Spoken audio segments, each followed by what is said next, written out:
now. What's up, everybody? I'm Fateen. And I'm Aja. And we're Kindred the Family Soul. And today we are on location right here in Philadelphia. And a special guest is with us, and he goes by the name of Stokely from the group Mint Condition.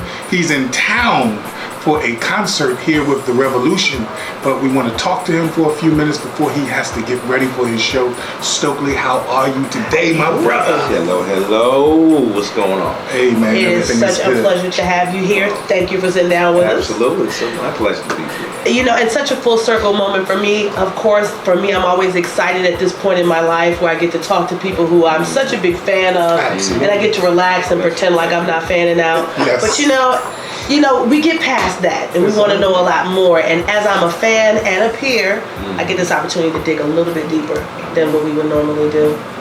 You're here in Philadelphia, like he said, with The Revolution. What an amazing opportunity. Absolutely. How did that even come about? That came about last year with the whole Prince, passing of Prince and that, like everybody was putting together shows and that kind of thing. I guess one of the Revolution, they had to do something. Yeah. So they were trying to figure out who to get, and there were a lot of folks who really do, for the song very well.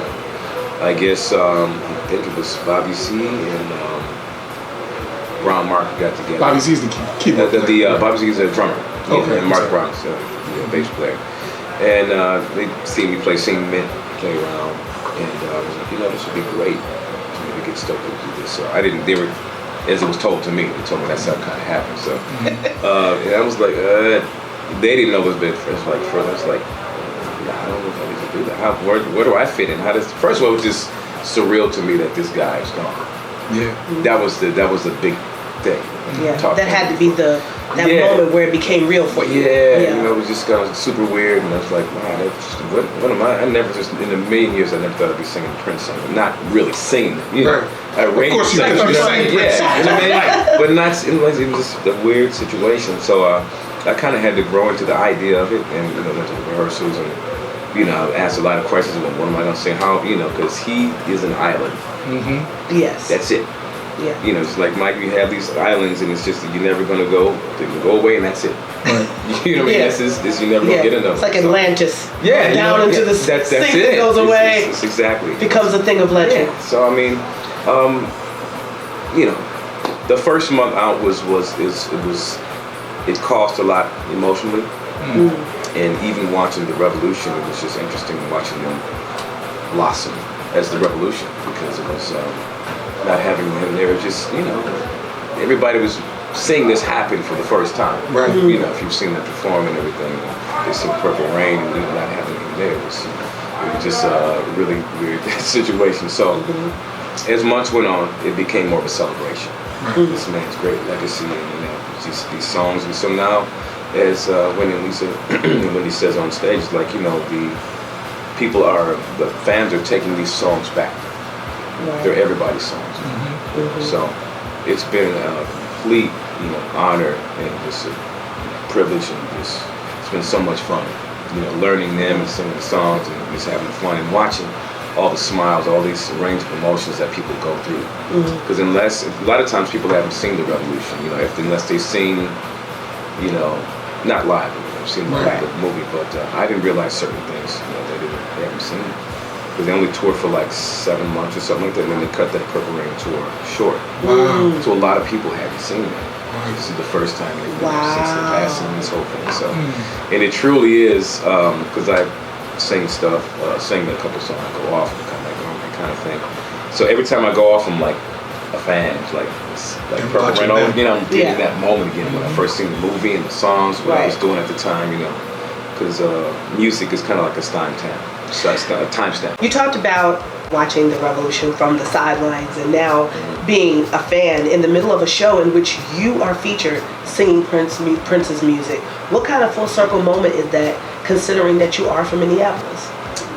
Like I said, it just takes me back to the first time I heard these songs, the first time they hit me, when it was just like amazing. It was something we all had never seen or heard, just the images, the music, the way that he put stuff together, hearing songs without a bass line, and I was like, what is this? It was like, you know what I mean? Yeah, it's just like amazing. And then the images, so when you hear the songs, the images obviously pop in your head because you've seen the movie. And for me to be singing some of these songs, it's just, it's definitely more of a celebratory moment now. In the beginning, it was like, wow, it was really kind of hard to figure out where I fit, how I fit into it. And, I just do me because no one can be this guy. It's done. I'm glad you said that because I was going to ask, do you strive to channel Prince or do you strive to interpret in the spirit Prince of in your own? In the spirit of, you know what I mean? And it comes out how it comes out, And I think sometimes I definitely didn't want to be too on the nose. It's just, because this is going to look silly and cheesy, you know what I mean? So you just do your, it is an interpretation, but I say more in the spirit of that whole thing. Minneapolis, what he was about. And he would say, just be yourself. I mean, he respected what I do, how I do my thing. We've had a lot of shows together, and I would invite us out to this place or that place, and just because he loved the energy, he was that way with a lot of musicians. That's why he picked so many, last 10, 15 years. People he loved, whether it be Janelle Monáe or us or a whole bunch of people. He just loved. He loved just musicians and just having that stimulation. So, just people being themselves. Yeah. Well, you were really close to him, and of course, because you're from Minneapolis and an artist yourself. I mean, when Charlie Murphy did the thing that he did with the Dave Chappelle show, like, do you have any funny stories that you might be able to share with us? And let me preface this before you tell your story. One of the things about our show, which has been really interesting, is we consistently, without asking, have had people tell a Prince story. Really? It is the oddest thing. Wow. People come on the show and they tell a story about Prince. So now we've got so many of them, we literally ask this all the time. Okay. So just so you know, we're not just asking because of who you are and where you're from. That's how many lives that he's touched. That's amazing. I mean, just let that settle in. That's what I will say is, so on the CD Musicology, yes, a few years back. I love. Yeah, and he invited me and a couple of friends to sing background, a song called Call My Name. And we went out to LA to do a video. Call my name. Yeah, and it was amazing. And this is around the same time. It was right before the movie Ray came out. So we did the video, and then afterwards, I remember he said, "You guys want to see this movie?" So Jimmy Foxx was, it was great, which was amazing. And this is before it came. Before it came out, yeah, right to the Sony Live to see it. Yeah, so we were able to go there and see it. But while we were filming the video, we were talking about, I think me and one of the other singers were talking about basketball, and we were talking about the skit with Charlie Murphy. And we were kind of laughing about it, and the part where he goes, blouses or something. Right. He's like, or we're talking about the pancake moment. There's so many moments we're talking about. He's like, you better want some pancakes, your flunkies or whatever. Right. Whatever. And then, I'm getting a rush of memories now. So, anyway, we were talking all this stuff, and then all of a sudden, in the back of my ear, it's true. It's true. It's true. I was like, I dunked on him. I was like, that's hilarious.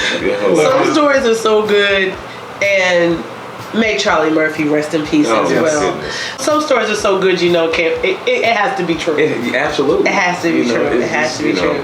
He was just that kind of guy, just very dynamic and just it'd be understated, but I mean, it's just amazing. Yeah. Amazing spirit. A presence. Yeah, amazing. Definitely. Of course, we start off the interview talking about Prince, but you guys have an illustrious amount of hits of your own. 30 years almost of Mint Condition and Stokley Williams, through countless collaborations that you've done as well. And some of the big hits, Breaking My Heart, What Kind of Man Would I Be, You Don't Have to Cry, You Don't Have to Hurt No More, Nothing Left to Say, Forever in Your Eyes. One of my personal favorites, If Trouble Was Money. You guys have left a legacy of your own, musically and creatively. What is the difference between the sound that you do when you do solo material versus the Mint Condition sound? Or is it something different in terms of the way you approach it? Well, I think the main thing would be just working with different people. Different energy will bring, different things out of your personality. And, naturally when you're in a band, you have to leave room for democracy. You know, so I'm 1/5, and kind of like whatever needs to be done, and it's truly like it's been like a mint factory. It's like I take it as far as I can go, and the next person puts their bid on it, and so on and so forth. Assembly line style. Yeah, absolutely. It's sometimes we would rehearse and create ideas in rehearsal or sound checks or in the studio while we're recording a song. Something else will happen. It would be a bridge. Oh, let's make that its own thing, kind of thing. So you have all these different personalities and energy going on, and it's always going to be different. So I think in respect to that, it's the same, just with different people. You know what I mean? Now I've been able to dive into more things that I really like, more to speak to more of the like Caribbean community, which on songs like Wheels Up, which is kind of playing steel pan in high school and that kind of thing. And I have it kind of laced through the whole album, songs like Victoria, and just a lot of different things I've been able to push it in a little bit more, and just stuff personally that I may like. With the group, we have been influenced by the same music, Sly Stones, rock music, and everything. But also some other things that, however we came up. Like for me, I started playing with African dance troops when I was younger. Right. So a lot of that stuff made me dive in a little bit more, and I feel like I'm just getting started. So a lot of these things, that's why I call it introducing stuff. So people feel like, well, why did you call it? We feel like we know you. I think a portion. As the 1/5 of this group, so you're only getting 20% in the sense of me, as opposed to the full me on this project. Yeah. One of the things I love the most about your music, the work you do with Mint and your soul stuff, is you seem to have almost a mastery on song structure. The songs are so well put together, so well written, so well put together. You did a collaboration with Robert Glasper where it seemed to be a little bit more freeform.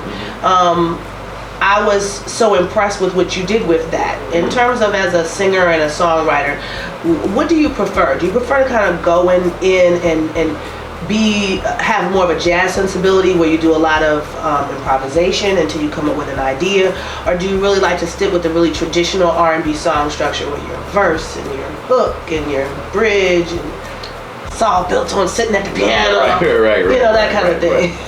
Well, I can appreciate both.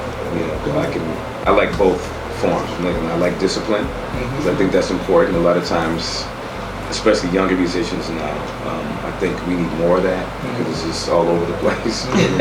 It's just like, to me, I look at like how Picasso would have all these abstract paintings, right? But a lot of people don't know that he would paint portraits and things that are really basic and traditional first, before he was able to go off and be influenced by African art and all these things. You see these double faces, and it's like, wow, it's two people, So I think the discipline of that, of being basic, like say song structure is important. I love doing that because less is more. A lot of time you have like verse, chorus, bridge, chorus, and out. Song done. Just lyrics in there. I look at it as everything as a hook. The music is something that people can latch on to, whether it be a bass line or chorus, trumpet, whatever. Of course, the lyrics have to be something that speaks to people, resonates. So you have that, and then also I like the part of the call just where it's just like living and breathing, where you don't know what's going to happen moment to moment, the ad lib moment. So I love both worlds. I think when I've had enough of the whole structured thing, it's like, okay, then it's time to break out the box. And, And it's like a moment of freedom to kind of break away and say, and just kind of bend and move those muscles and things of that nature. You vocally have a very big influence on a lot of singers, and they tend to name you in that group of singers who they feel is extremely dynamic. Let's put you in the role of teacher. So if you had a group of students and you wanted to introduce standards to them, your standards, things that you feel would make them, if they were to learn those and master those songs, that they would be stronger singers and more dynamic singers. If you could give me maybe 3 of those, or songs you consider to be standards. I would say My Funny Valentine would be one of the standards. Nature Boy. It's a good one. I usually, what I tell singers, and I tell them is to listen to horn players. because they have all the melodies. Oh yeah. They do. And they can be as wild, crazy, or just be, simple, and it becomes about tone. You hear horns, you pretty much tell. It's like they always would tell horn players, master your tone, not just how fast you can play or that kind of thing. But I think just your tone and the melodies, because that's the thing that's going to resonate with people. It's just so natural. It's just like your heartbeat. People love, or kids, we all love drums. Right. Because that's a natural walk at a certain pace, work at a It's the rhythm. you know what I mean? I think melody is kind of the same thing. It's natural, and the more simple you hear, like a bird, you're having this thing, repetitive things, like the melody is melodic. So I think it's natural to listen to that. So I'll say, horn. I usually say horn players listen for the melodies, as simple as to the most complex. Now that I'm thinking about your vocals, I can hear that. The phrasing tends to be the phrasing, the tone. I can hear that quite a bit. You talked about the drums, and people who are very familiar with Mint Condition, depends on where in your career they came in. Right. When True. they know that you're an accomplished drummer. How many different kinds of drums can you play? Because you talked about playing with African dance troops, so that's a whole nother drum corps. Right. Yeah, well, I started, playing bongos when I was younger, and congas, and djembe, of course. Playing a lot of African dance troops when I was younger, and all the various, shaker, go-go bell, drum drums. And, when I got in the concert band, timpani, and I met one of my other mentors, who's still calling my second father, Cliff Alexis Sr., and we're playing steel pan, from Trinidad and Tobago. Whatever pretty much I can put my hands on. Definitely I'll get that try it, table up. right? And you played on a Yeah. ton of records. Yeah. Like actually more than I knew. It took me actually looking at what you've done for me to see the massive scope of work that you've done as a drummer. I stole this question from my husband, but I want to know if there was a memorable, I know you've done like a ton of sessions, a ton of songs, but is there like a really memorable session that you worked on where you like, that was amazing or that was magical the way they came together? Drums? Yeah. I remember doing this remix for Janet Jackson. I can't even remember the song, but I just remember being amazed. It was kind of like this rock and roll vibe, but it was, there were only a few people in the studio, but I don't even think it's seen the song live day, but it was pretty amazing. Just the feeling of it. The engineer was in there, a couple other people on my jam might have been in there, Jim Jam. It was like, man, this is amazing. Just, it might have been small moments like that, where nobody was there. You know how you have those moments you can't really, you can't even. It's not always the big moments where everybody sees, what I'm saying? Yeah. That kind of thing. And you've done this for Janet Jackson, Elton John, Usher. No, I'll say too. I felt like I was kind of the residential drummer at Flight Time. So a lot of these songs I didn't know what they would become, what they would be, who they would end up on. You just kind of did the sessions before somebody actually recorded. Or, anybody. It was just all these people that ended up like, so I'd get a call. Oh man, I heard you on Usher. I was like, what? Where? What song? Right. That's how I would find out. So it was production credits. As opposed to so being in the studio, being the producer. That's when you could see credits. Right. That's what I was gonna say. People don't even read these credits anymore because most of the music is delivered to them digitally, so you don't really get an opportunity to see that. Absolutely. Now, you made a top 10 song just recently with your song Levels from the album Introducing Stokely. I was just wondering, has the album reached the heights that you anticipated initially? It definitely took off quicker than what we anticipated. I think it was one of those times for me that, there were people who, were wondering, because I've been so long with the band, with men. It's the usual thing for a singer to do. We're gonna do something solo. Flash is lonely at the top. Yeah, you know what I mean? So, I just felt like, man, it was so necessary for us to be and do what we were doing, create a balance, because I always felt that there were, singers and, vocal groups out there was enough of that. There weren't enough bands represented being like the principal artist. Correct. Yeah. Not an artist that hires a band. Right. So I felt that was necessary. And I think it just came a time for me that, after you do something for so long, just because it's successful and you don't have to stay there. I think anybody in life should have as many experiences as possible, because this is short out here. Right? You know what I mean? So, it's, try to get out here and everything. I got a few more years left in this experience. I mean, we all do. I mean, because we all do different things and have different interests and that kind of thing. Have you ever thought about doing something else creatively, maybe acting, painting, Sure. doing other things? That's part of the whole thing. I actually done a little theater when I was very young, so that's always been something that's been poking me a little bit. So a lot of these different things, I have other aspirations of just building stuff that same things that I saw when I was growing up, like some of these little centers that kids could go. Absolutely. And you see this all around the country popping up. That you see that.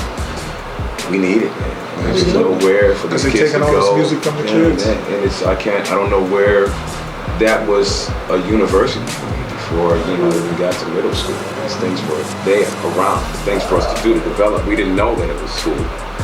Taking, martial arts and having, visual arts and having people instill these gifts and, just these skill sets that you would learn. And you go there every day and you work on it. And next thing you know, just having something to do every day, it builds up a little bit of discipline. And I think a lot of kids lack that because they're just kind of like all over the place. Yeah. So either giving them something to do, and before you know it, they're building habits. Yes. You're building good habits, man. You're able to get to your goal quicker and you have a focus. You know what I mean? So I think that's... You have that traditional base that Picasso had. There you go. And then you can go out and do all of the different abstract interpretations of it once you have your basis. Absolutely. You mentioned wanting to go back and work with young people. Mm-hmm. We have R&B music that looks very different from the rhythm and blues that you've mastered. The one in which you've left this very chunky legacy for people to look at and learn from. Are you open to like this kind of this new interpretation of what rhythm and blues is, if it even is a thing anymore? Or do you feel that there's something like seriously lacking in what is being presented as R&B music right now? I think it's both and. I embrace it because I think it's life. Things change, things morph into, it's part of, they're standing on the shoulders of what we've all, the same sensibilities. And, there's good and bad in every generation, in every genre, and every industry, So you have to figure out what it is. I think right now, it was easier probably for all of us who were coming through listening to the radio. These things, it was easily accessible because it was just there. Yeah. We would hear a few different genres on one station. Right. Now we got to go find it because it's just so sectored, it's so small. Segregated. It's segregated. It's always been that way, but it's more so now than even ever. more so. So we have to do more work. And now you have even now your computers that are choosing what you should like according to what you actually play. Algorithm. When you could love country, but maybe you just chose an R&B song on your playlist. Right. Bam. And that's what they're going to feed you. Absolutely. You don't have an opportunity to be around. I know you like Johnny Cash. So you're right. Yeah, exactly. Sure you're right. Sure you're right. Exactly. That is exactly it. I mean, how do we... it's one of those things where you have to embrace all of it and then figure out how to make your own balance and then, create awareness to, each person's got to do their part. So, and the youngins, they got to figure it out. But they have to see it in order to be it. Sometimes, a person or an artist is the way they are because they didn't have a certain influence, Yeah.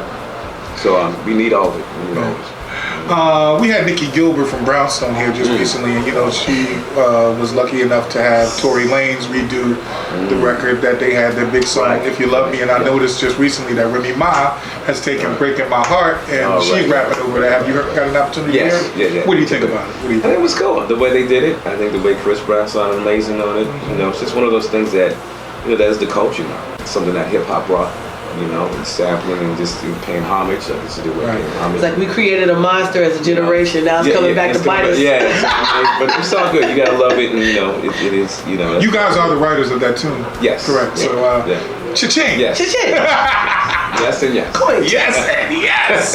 Come on and make it a number one, Remy. Come on, Coin. We don't mind at all. We'll take a little OG Coin. You know what I mean? OG Clay. Little OGC. Hey, OGC. OGC, that's awesome. I think really what's really amazing about this place where we all are as a generation of artists is that we could very easily embrace the OG-ness of it all. I say, if for the women, of course, but it's just like, if you're going to be mother, Right. and I find that a lot of times that becomes a big question for us as artists at this point in our careers.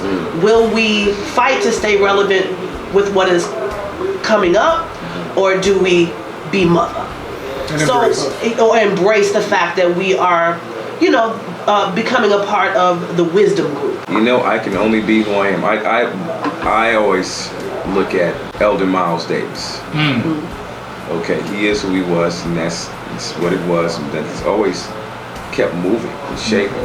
I think just because I don't really believe in the whole aging. I don't think that you just move how you move, and you take in the world, and you filter it how you see it. So it might have things that I do might have elements of what you may hear on the radio, or what somebody's, whatever the latest enforced trend or style is. Right. But it's always going to come from a organic place for me, because what I've done in the music that I've been influenced by is influenced what I'm hearing of late.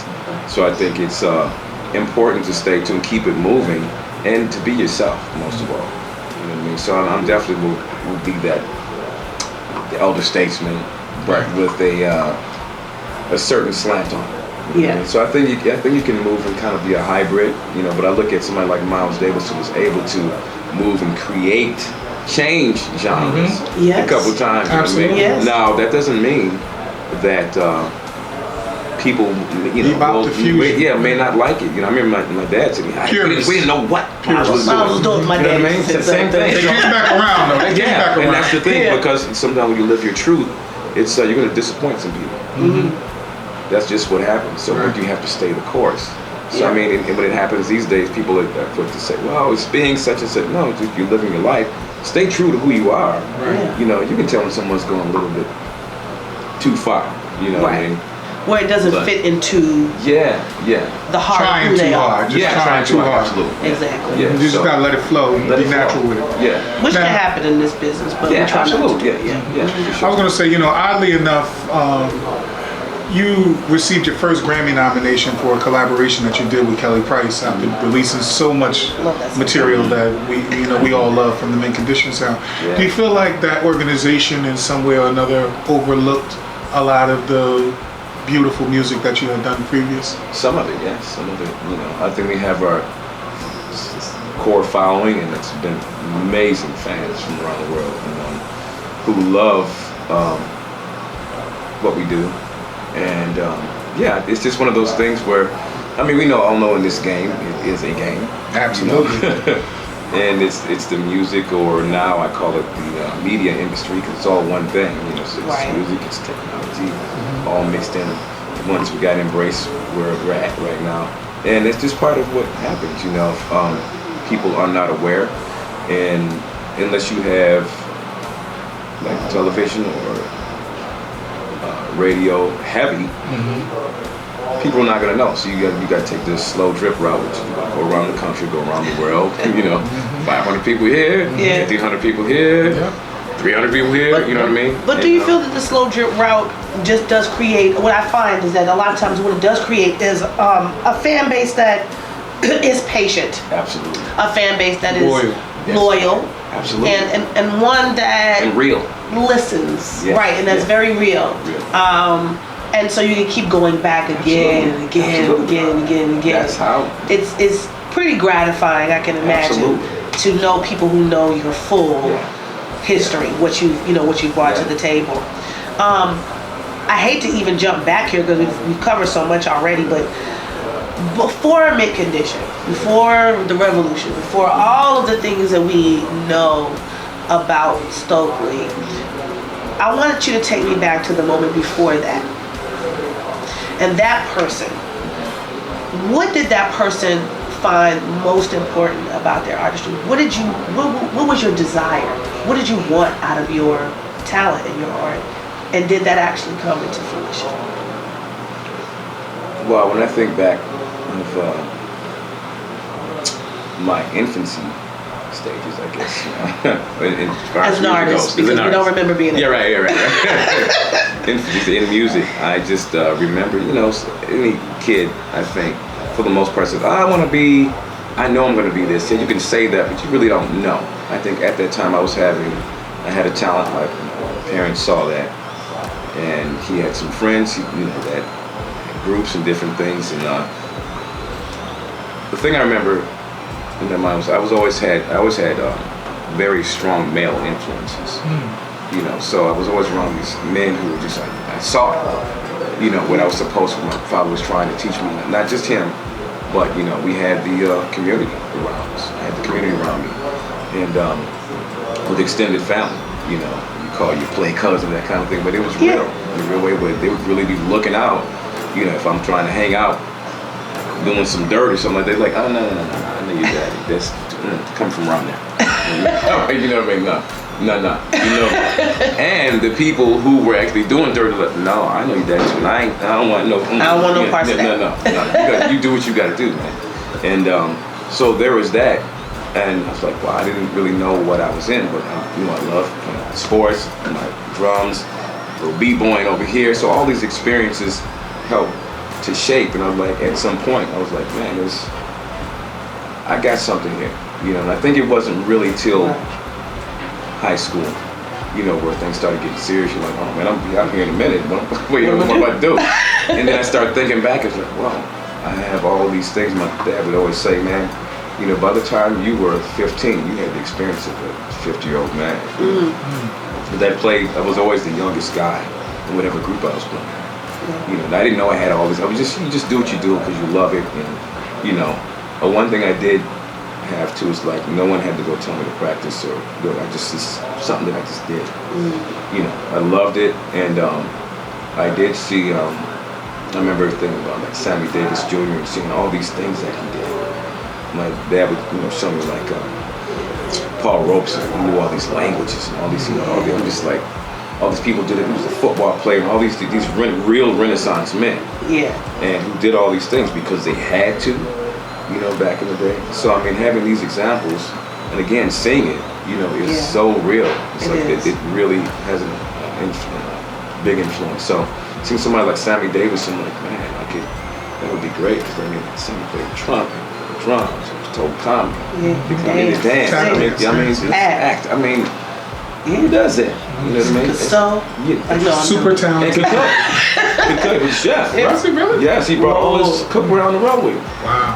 Yeah. Well, you brought some cookware with you this morning. Little starter kit. Little starter kit. Little something. We're going to pretty much wrap up, man. But I wanted to ask you. Well, you talked about working with different people, and we wanted to shout out Carvin and Ivy, who are producers from here in Philadelphia, who worked on your current project, introducing Stokley. Yes. And wanted to ask, what's one of your favorite things about coming to Philadelphia? Philly is. You don't know this, but it's a special place for me just because it makes me think of my aunt. Used to always make me liver. Ooh. I tried liver. That's why you're so healthy, man. Oh, no. I couldn't do it. I tried every kind of liver and onions. Oh, yeah. Gravy, onions, rice. I tried it.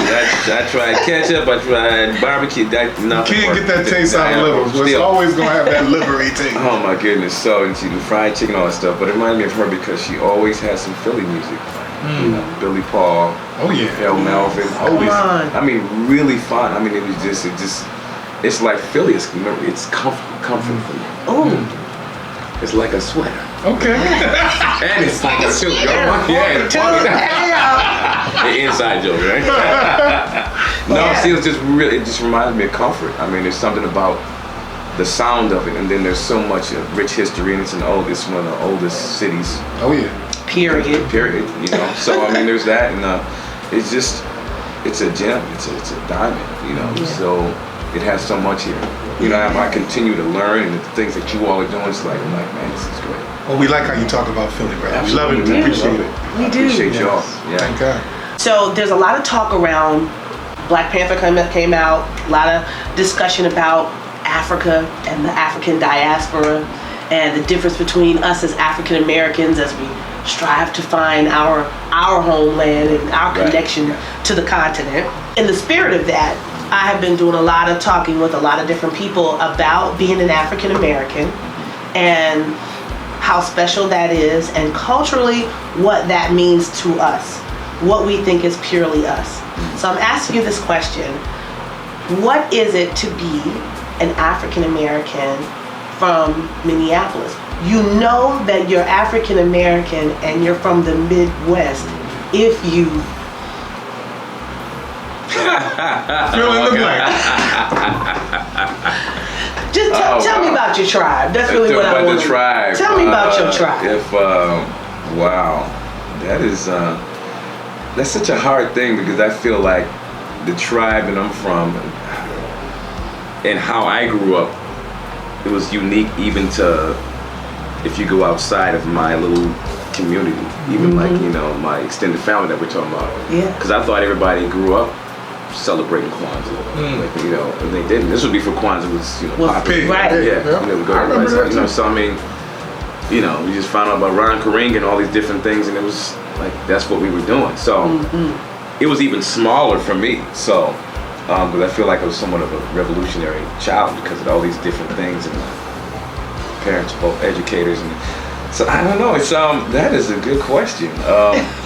She gets this like every time somebody has to say, that's a good, that's why she wants to save it to the end. I'm gonna get it with the good question. Hey, and usually I can rattle something off. It's my black woman shimmy, honey. Yes! Got him!